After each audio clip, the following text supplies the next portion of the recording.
What is going on, YouTube? It is T90 Official, and welcome back to another Age of Empires 2 cast. This is a special game from two special players. I think we found one of the players who has the stamina of MBL to face him.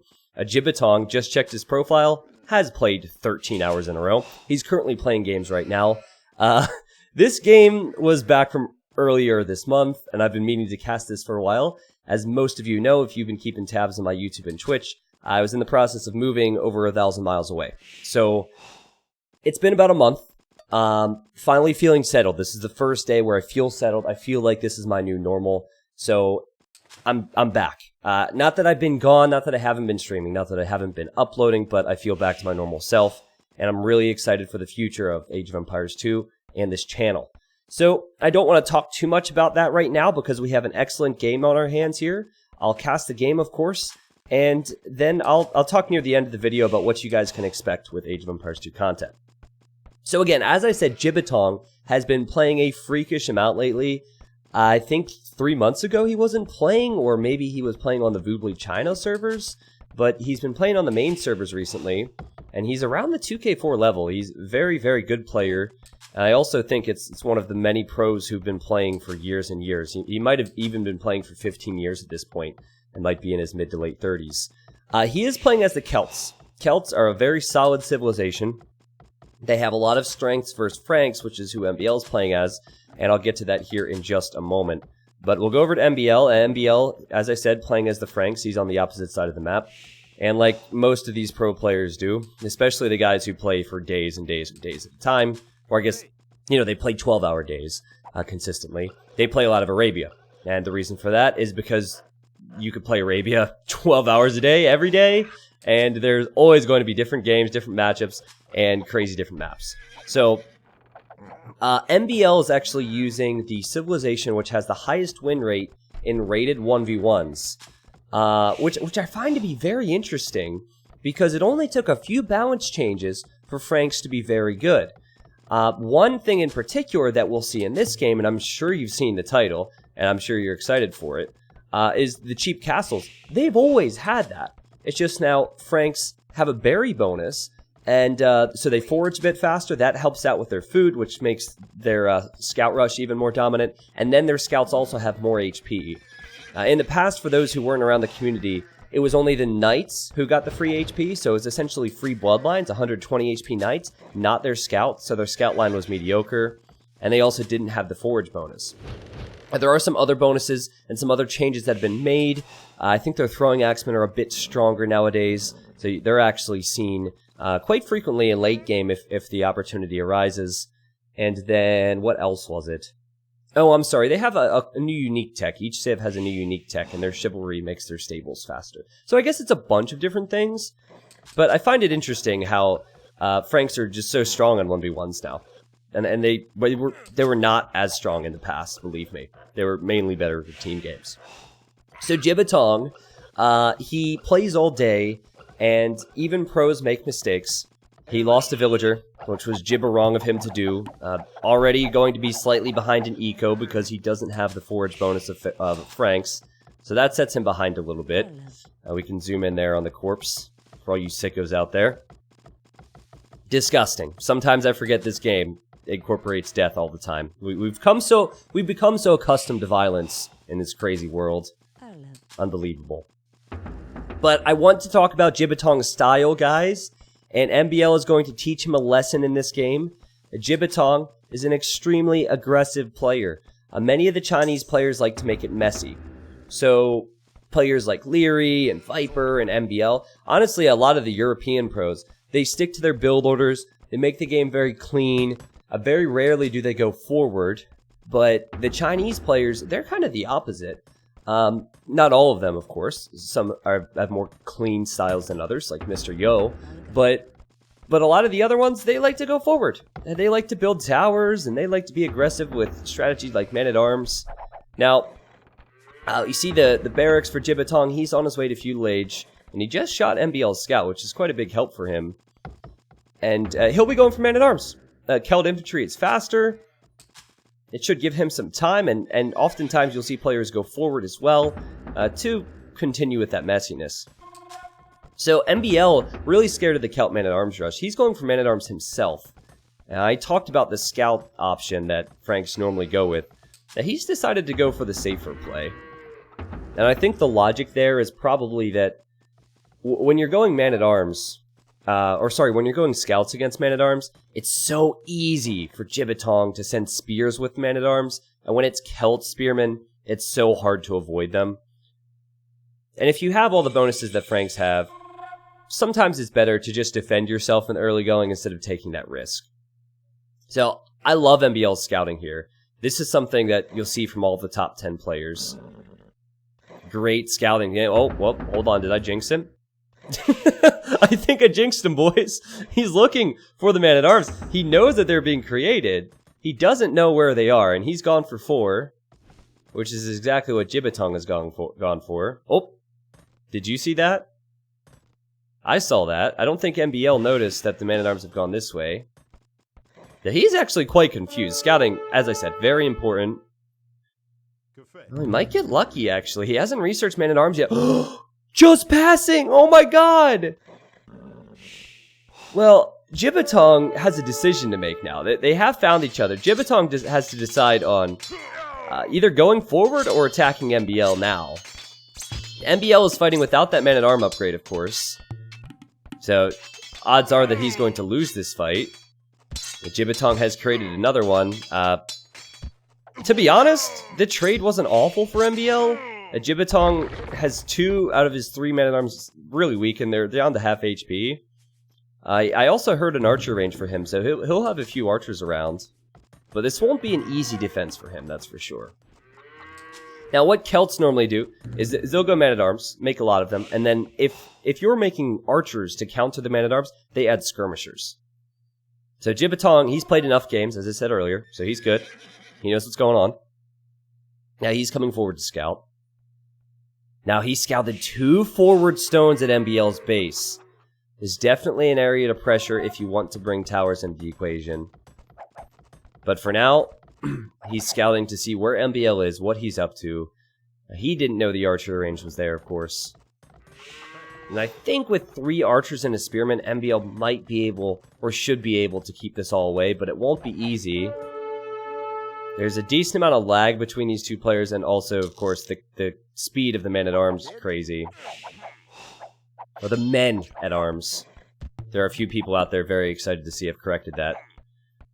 I've been saying Man-at-Arms for a while, so my bad. I know I've disappointed many of you.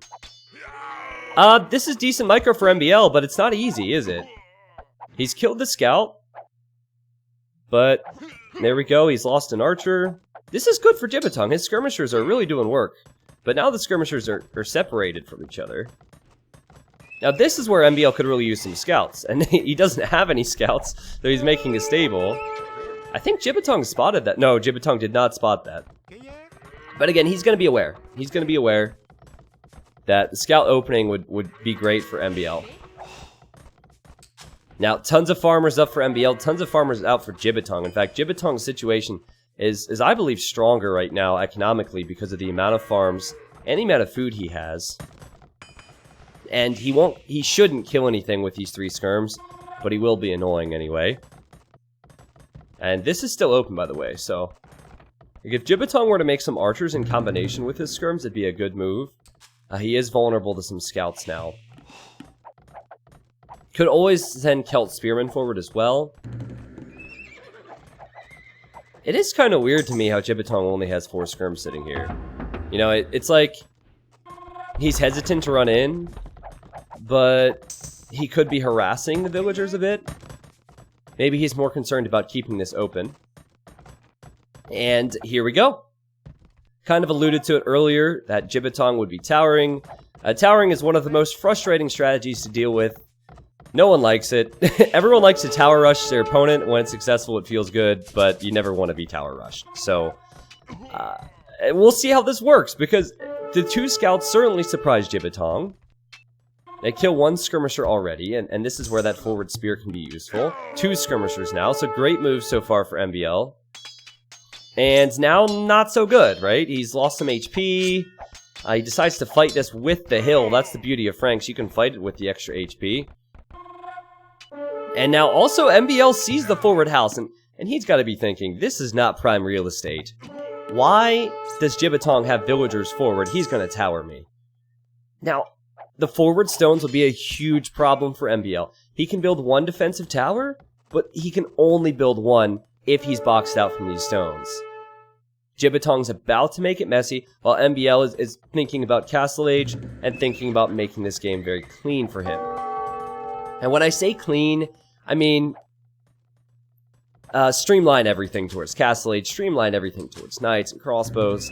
Never think about sending a few random units to a few random locations.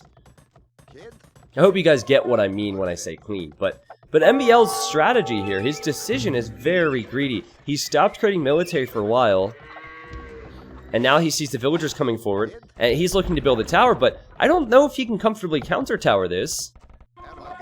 Okay, he can comfortably counter-tower this. However, it will not stop Jibatongs from going up, and this is a perfect tower location from Jibatong. He's not messing around. He sent 5 villagers forward. It will deny the main wood line MBL is using, and it will harass the main gold. Now, sometimes what players in MBL's shoes will do is they'll rush this down with some villagers. They might lose a few. Yeah, but look at this. He ungarrisons with these, and now he garrisons the one from behind. But the problem with doing this, obviously, is your villagers are in harm's way until this tower gets shot down. And Jibatong has just stonewalled this up. So MBL decides against rushing this down with his villagers. Great stonewall from Jibatong. And now MBL comes out here to fight this. Now, this is not easy micro for Jibatong. And what MBL is attempting to do is use his ranged units and even his tower to kill the spears. And then his scouts should mop up everything else. But now Jibatong is using the tower versus the scouts. That's great play from both of them. And this has been a very even game thus far. If you've never heard of Jibatong, you now know that he is no scrub, he's no slouch. I wouldn't say he's as good as MBL, but he's a top 20 player, he's a beast. And he's extremely active, so he's in excellent form. MBL has all these resources. He just needs a bit of gold to go to Castle Age. He can't access his gold. In fact, a bigger problem for him will be getting gold as well, which I'll talk about more in a moment, because MBL is still concerned with killing this. Now, throughout all of this, MBL has killed more after cleaning this up. His tower also has been shooting Jibatong's villagers. Or, sorry, the tower. And now they're shooting Jibatong's villagers. This is always an annoying thing. Villagers get stacked on top of one another here. Jibatong was actually... He knew to garrison the weak ones somehow. That's funny. He did lose 2, though. And the rest of them will probably die as well. So, in the end... Solid defense from MBL. He'll probably have a Vil lead going to Castle Age. What MBL just did there, he made it look way too easy. Now Franks can make it easy, right? The extra HP on the scouts, the eco, all that stuff's great, which is why they're so strong. But MBL still made it look very easy. So he walks out here to this stone. He's mopping up some archers, which Jibatong has made the mistake of sending forward, probably because he didn't change the gather point. But Jibatong, he's doing alright at home. He's walled in. He's thinking about making some knights in the next stage. Never ideal. I think Jibatong was hoping to get a lot more out of that. But he's prepping for Castle Age, as is MBL. Their times are almost identical. You should give MBL a huge lead going into it because of the power of the knights he can create, and because of his economy. Normally, what pro players would do is pro players would make knights, they would boom, and they would win the game that way. But MBL, he wasn't very happy with that tower, and so he has something else in mind, and this is something that perhaps we should see more of, because it's so ridiculously strong. But check this out. He has 246 stone, make that 260. He's now going to this stone as well, so he's soaking up both of his stone piles. Doesn't have a ton of wood. Even, he's lacking food now, because he sent most of his farmers over here to stone.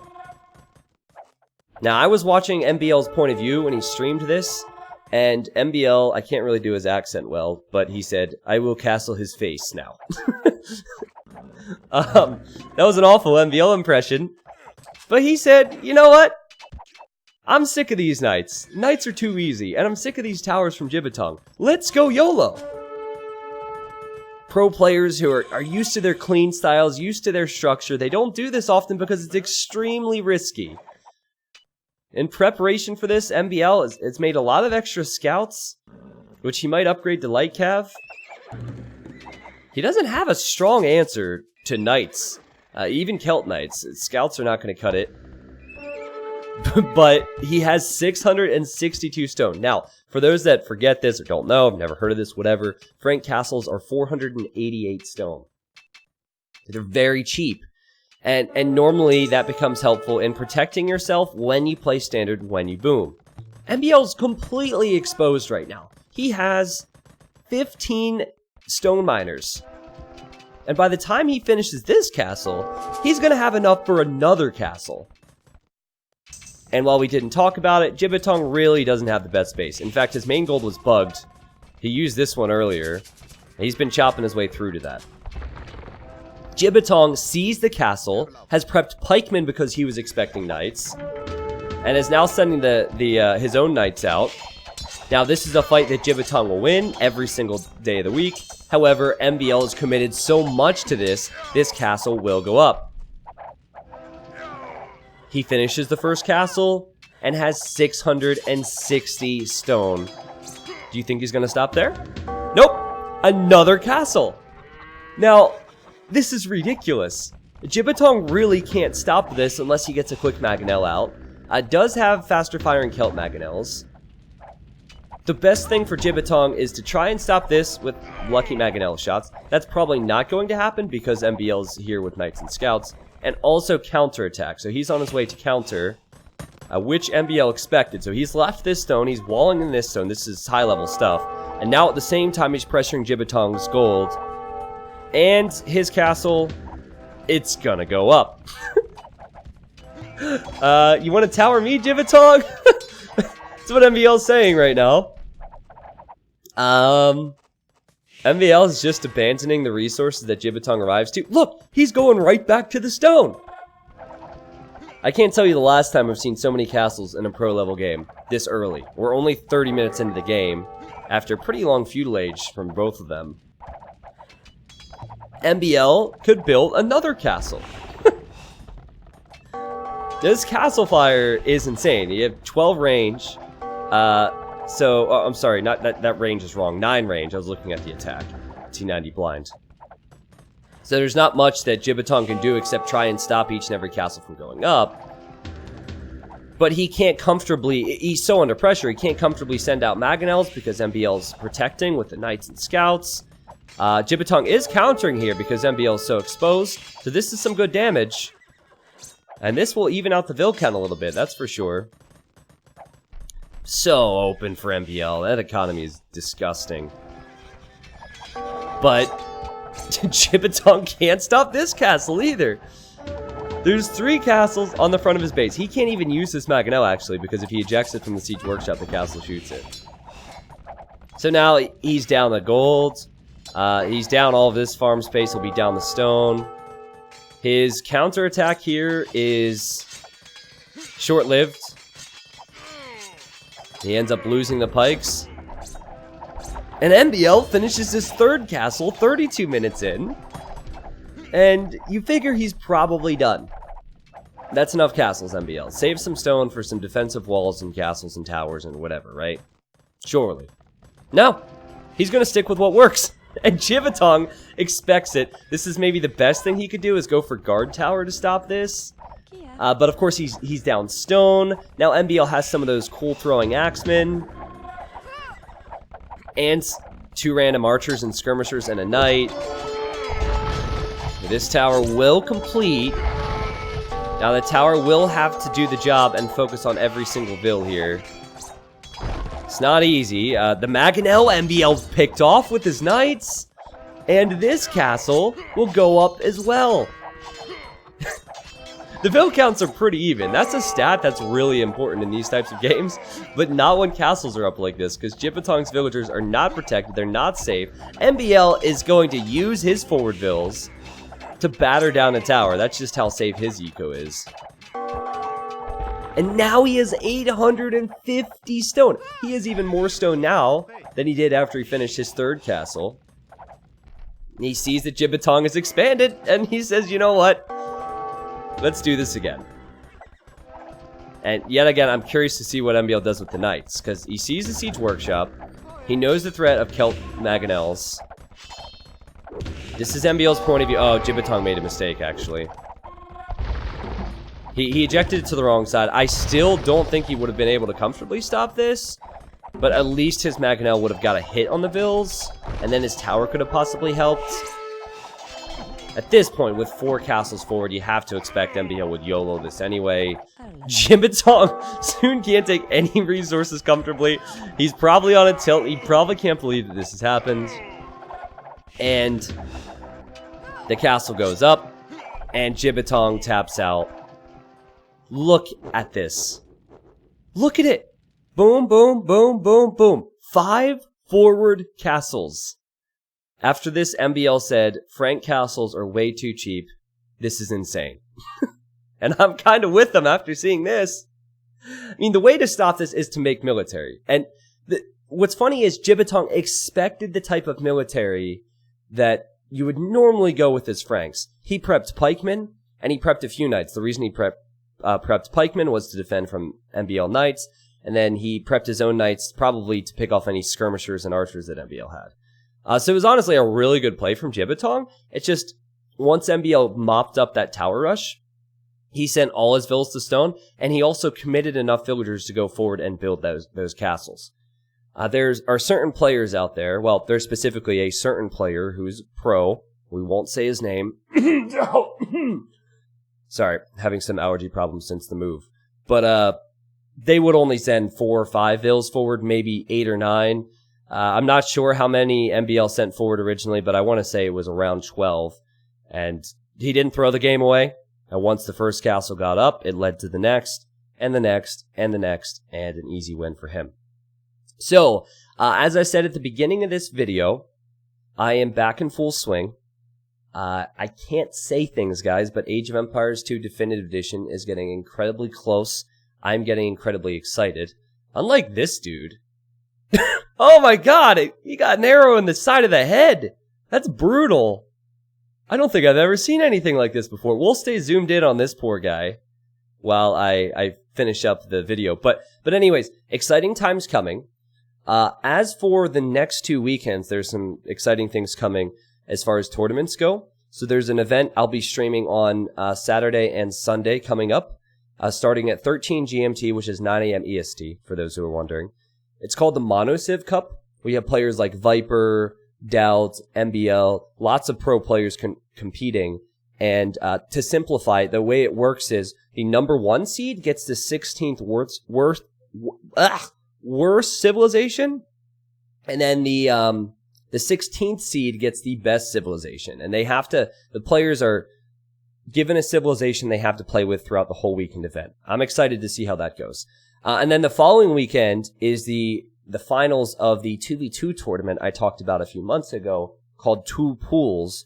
So a lot of those same players will be teaming up with each other. So if you're interested in stopping by the streams, that's a great time for it. Also, of course, all that stuff's going to YouTube.